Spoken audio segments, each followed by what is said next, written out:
Di kerajaan Daha, Dewi Sekartaji adalah simbol takhta yang sempurna. Tunangan resmi Panji Asmorobangun dari kerajaan Jenggala. Pertunangan mereka adalah janji politik yang disucikan oleh kekuasaan. Namun jiwanya meronta. Sekartaji menyadari bahwa cinta yang dipaksakan politik adalah penjara bagi hati. Takdir pun menghantam. Penyakit kulit dan gondok menyerang wajahnya. Sekartaji memandang cermin, dan cermin itu memantulkan realisasi pahit. Wajahnya yang cacat kini membebaskannya dari kewajiban palsu. Ia memutuskan, aku tidak akan kembali ke tahta sampai jiwaku murni. Bersama kakaknya Dewi Kilisuci, ia meninggalkan istana. Ia membuang nama Sekartaji, nama sang pewaris, dan memilih nama samaran Roro Kuning. Sebuah nama yang merangkum pencarian akan pemurnian diri di tengah penderitaan.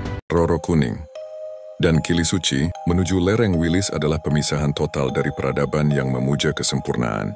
Itu bukan hanya perjalanan fisik melintasi belantara. Itu adalah ritus inisiasi, sebuah penebusan dosa di mana setiap langkah menanggalkan kepalsuan istana. Kaki Roro Kuning yang terbiasa dibalut sutra kini berdarah, menginjak kerikil dan akar. Setiap luka adalah pengingat bahwa ia telah menukar martabat yang semu dengan penderitaan yang otentik. Penyakit gondok itu membesar, kulitnya meradang. Roro Kuning seringkali harus berhenti, menyandarkan tubuhnya yang lemah di bawah naungan pohon yang rindang. Di setiap hela napas yang sulit, ia merasakan ironi takdir.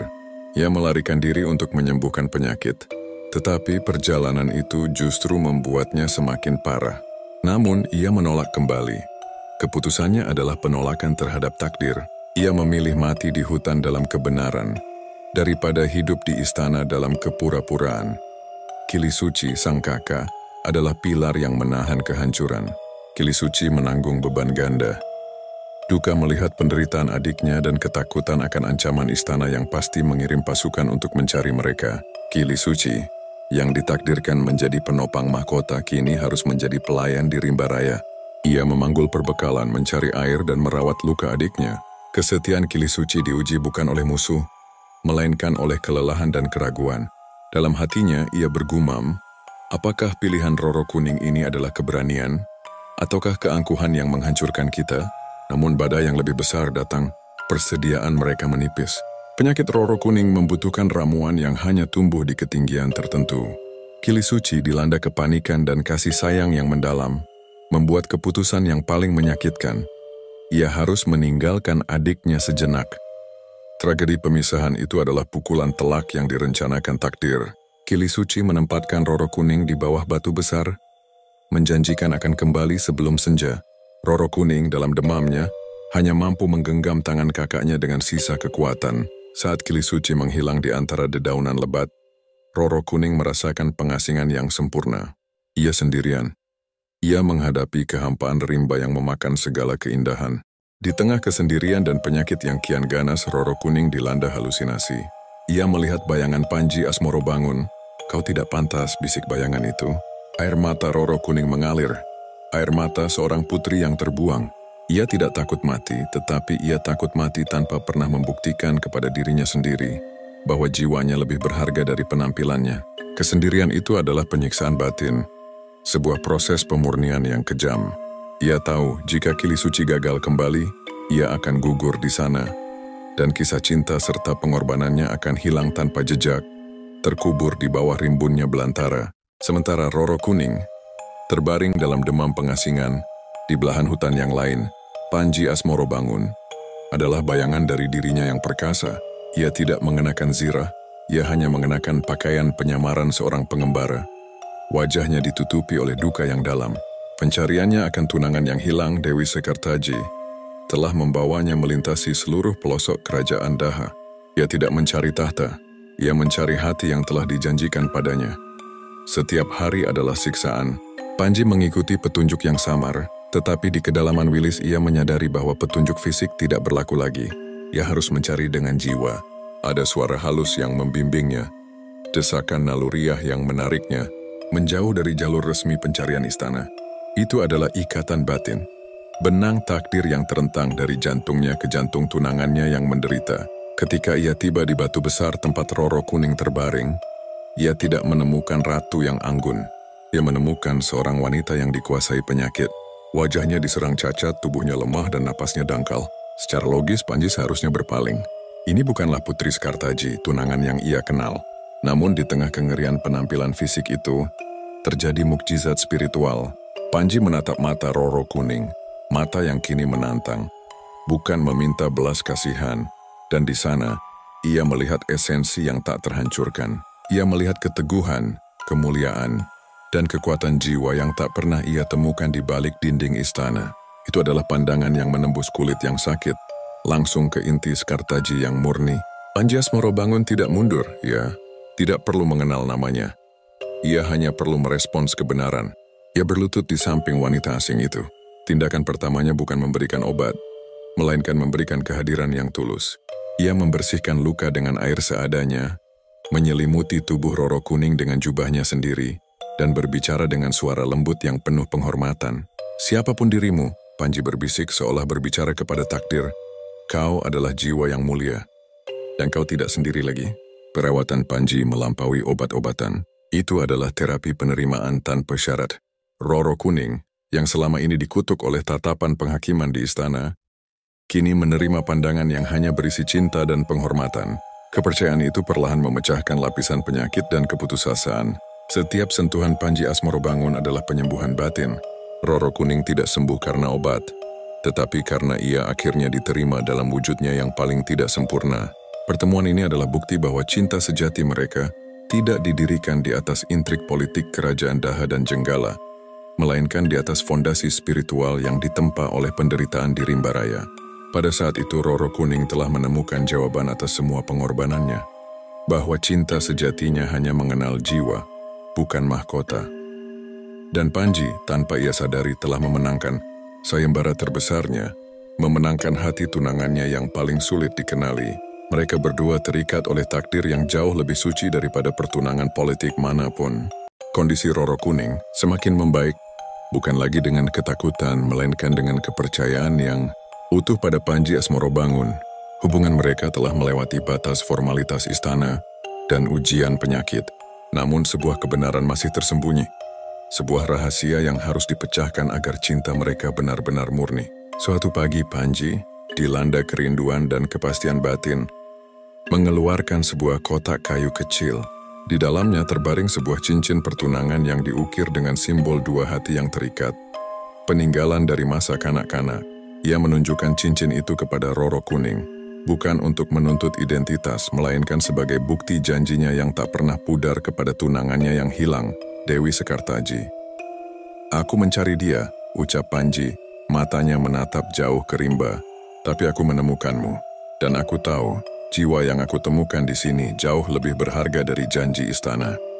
Roro Kuning gemetaran momen pengungkapan telah tiba. Dengan sisa rasa takut dan keraguan yang ia miliki, ia mengulurkan tangannya, menyentuh ukiran cincin itu, dan air mata akhirnya menetes, bukan air mata penyakit, melainkan air mata pengakuan. Dengan suara tercekat, ia membisikkan kebenaran yang ditolak oleh tahta. Aku adalah Sekartaji, tunanganmu. Roro Kuning hanyalah nama yang kupakai untuk melarikan diri dari penyakit dan kepalsuan. Keterkejutan Panji hanya sesaat, segera digantikan oleh kelegaan yang kolosal. Ia tertawa. Tawa penuh haru yang mengguncang hutan. Ia tidak terkejut pada fakta identitasnya, melainkan pada keagungan takdir. Ia telah mencintai istrinya dalam wujudnya yang paling hina, membuktikan bahwa cinta mereka tidak didasarkan pada kecantikan atau kekuasaan. Aku sudah memilihmu jauh sebelum aku mengetahui bahwa kebenaran di baliknya begitu mulia, katanya. Setelah kebenaran terungkap, Panji membawa Roro Kuning ke hadapan Resi Darmo. Sang Resi yang telah mengamati semua tersenyum penuh makna. Ia tidak lagi bertindak sebagai tabib, melainkan sebagai imam takdir. Resi Darmo membawa mereka ke air terjun. Air ini akan menahbiskan cintamu, ujarnya. Ia murni, mengalir dari puncak kebenaran. Mandilah, dan biarkan air ini menghapus sisa ilusi, membersihkan luka yang diciptakan oleh dunia. Di bawah guyuran air terjun yang deras, sisa-sisa penyakit Roro Kuning terhapus. Itu adalah baptisan spiritual. Ia tidak hanya sembuh secara fisik, ia terlahir kembali sebagai Dewi Sekartaji yang memegang kebenaran Roro Kuning. Pada saat itu Resi Darmo mengukuhkan nama air terjun itu, air terjun Roro Kuning. Bukan hanya karena ia mandi di sana, tetapi karena tempat itu menjadi Monumen kemenangan cinta sejati yang telah diuji oleh penyakit dan diteguhkan oleh pengakuan. Air terjun Roro Kuning kini bukan hanya sekadar lanskap. Ia adalah kuil suci bagi cinta yang telah teruji. Setelah penahbisan di bawah airnya yang deras, Roro Kuning, Sekar Taji, dan Panji Asmorobangun merasakan kedamaian yang asing. Air yang mengalir merambat di bebatuan seolah membawa pergi setiap racun keraguan dan setiap tuntutan palsu dari kehidupan lama. Mereka menetap di dekat gerojogan itu, hidup dalam kesederhanaan, di mana nilai diri diukur dari ketulusan, bukan dari jumlah hamba atau luasnya wilayah kekuasaan. Di tempat ini Roro Kuning menemukan keindahan barunya, keindahan yang muncul dari jiwa yang murni, bukan kosmetik istana. Ia menatap pantulan dirinya di air dan melihat wajah yang telah disucikan oleh penderitaan. Panji melihat istrinya yang kini kembali bersinar tanpa rasa takut, menyadari bahwa ia telah memenangkan harta yang tak ternilai, cinta yang bebas dari pengaruh tahta. Air terjun itu adalah monumen filosofis mereka, sebuah pernyataan bahwa alam adalah altar yang lebih jujur daripada singgasana. Namun kedamaian selalu menjadi musuh terburuk bagi intrik politik. Kabar pengungkapan identitas dan kesembuhan Dewi Sekar Taji, serta keberadaannya bersama Panji Asmorobangun di lereng Wilis, segera mencapai telinga Istana Daha. Reaksi yang muncul adalah gelombang kepanikan dan kegembiraan yang tercampur aduk. Pihak kerajaan tidak lagi peduli pada penyakit Roro Kuning. Mereka hanya melihat Sekar Taji, pewaris tahta, dan Panji, sekutu politik yang kuat, yang harus segera dinobatkan. Mereka mengirimkan delegasi resmi, membawa kembali semua simbol kekuasaan. Jubah sutra, mahkota yang dihiasi permata, dan naskah-naskah perjanjian. Delegasi itu tiba di tepi air terjun Roro Kuning, membawa gemuruh istana ke dalam kedamaian hutan. Mereka memohon, menuntut, dan bahkan mengancam. Kembalilah, Paduka. Tahta adalah kewajiban yang tidak dapat ditolak. Rakyat menanti ratu mereka. Di tengah gemuruh air terjun, Roro Kuning menghadapi tekanan final.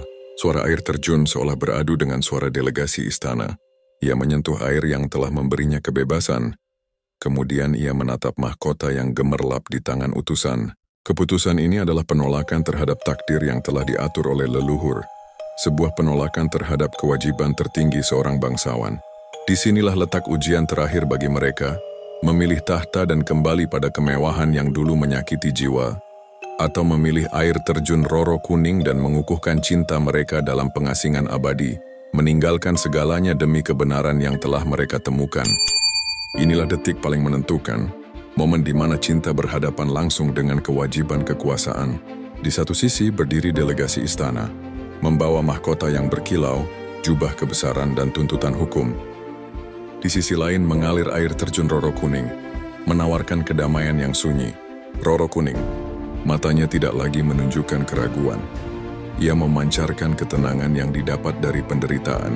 Ia melihat mahkota yang terbuat dari emas murni, dan ia teringat wajahnya yang sakit di cermin istana. Ia menyadari, mahkota itu adalah simbol penyakit yang sebenarnya, penyakit jiwa yang menuntut kesempurnaan palsu. Aku menolak. Suara Roro Kuning terdengar tegas memecah gemuruh air terjun. Aku menolak tahta yang nyaris membunuh jiwaku. Tempat ini, tempat yang menerima aku saat aku paling hina adalah tahtaku yang sejati, utusan istana terperangah. Mereka mencoba bernegosiasi, merayu dengan janji-janji kekuasaan yang tak terbatas. Paduka, ini bukan pilihan pribadi, ini adalah takdir, kewajiban. Roro Kuning menatap Panji Asmorobangun. Panji, yang seharusnya menjadi Raja Jenggala, tahu bahwa dengan mendukung keputusan ini, ia akan melepaskan haknya atas tahta kerajaannya sendiri. Namun ia telah bersumpah untuk setia pada jiwa Sekar Taji, bukan pada kekuasaannya. Ia meraih tangan Roro Kuning, genggaman yang mengukuhkan pilihan mereka. Kekuasaan, Panji menyela dengan suara berat menatap para utusan, adalah penjara jika didirikan di atas kepalsuan. Kami memilih kebenaran, kami memilih tempat ini, di mana cinta kami ditemukan tanpa syarat. Kalian boleh membawa kembali mahkota itu. Kami tidak membutuhkannya. Itu adalah pengorbanan tahta. Secara harfiah mereka membiarkan simbol kekuasaan, mahkota dan jubah kembali ke istana. Sementara mereka memilih lumpur, hutan, dan aliran air. Mereka mengukir sejarah baru. Sejarah di mana cinta dan integritas mengalahkan ambisi politik. Keputusan ini adalah deklarasi kemerdekaan jiwa mereka dari rantai status. Tragedi ini melahirkan kepahlawanan. Sekartaji dan Panji Asmorobangun memilih menjadi legenda yang hilang di rimba. Daripada menjadi penguasa yang terperangkap di tahta, mereka sadar bahwa pengasingan adalah harga yang harus dibayar untuk cinta yang semurni air-air terjun Roro Kuning. Keputusan mereka kini mengalir ke istana, menciptakan kekosongan dan duka yang harus ditanggung oleh mereka yang tersisa. Konsekuensi dari pilihan agung itu segera menyebar. Dewi Kilisuci, yang telah kembali ke istana, harus menanggung beban tahta yang dingin. Ia dinobatkan sebagai ratu, berkuasa atas segalanya, tetapi jiwanya adalah padang gurun yang sunyi.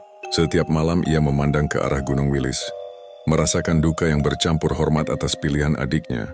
Ia adalah ratu yang berkuasa, sementara Roro Kuning adalah ratu yang menemukan kebebasan.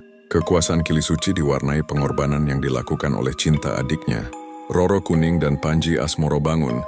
Sebaliknya, memilih untuk menghilang sepenuhnya dari catatan sejarah resmi. Mereka menjalani kehidupan sebagai pertapa, sebagai pelayan masyarakat di sekitar air terjun. Mereka tidak membangun istana dari batu, melainkan dari ketulusan. Mereka menjadi mitos yang hidup, bukti nyata bahwa hati yang mulia lebih berharga daripada semua permata di mahkota. Hingga hari ini air terjun Roro Kuning terus mengalir, dan ia bukanlah sekadar air terjun. Ia adalah monumen abadi, sebuah prasasti alam yang tak terhapuskan oleh zaman. Setiap gemericik air adalah bisikan pengorbanan yang sunyi, pengingat bahwa keindahan sejati harus melalui proses penderitaan, dan bahwa cinta yang paling murni adalah cinta yang menolak status dan kemewahan demi kebenaran batin. Mereka memilih hidup hilang, namun mereka menjadi abadi dalam setiap tetes air yang membasuh. Apakah jiwa Anda telah disentuh oleh pengorbanan sedalam ini? Apakah Anda berani menelusuri kisah di mana kehormatan tertinggi ditemukan bukan di atas tahta, melainkan di dalam pengasingan? Subscribe ke channel kami sekarang juga untuk melanjutkan perjalanan melintasi legenda Nusantara yang mengungkap filosofi dan tragedi cinta yang sesungguhnya. Kebenaran selalu menanti di balik mitos.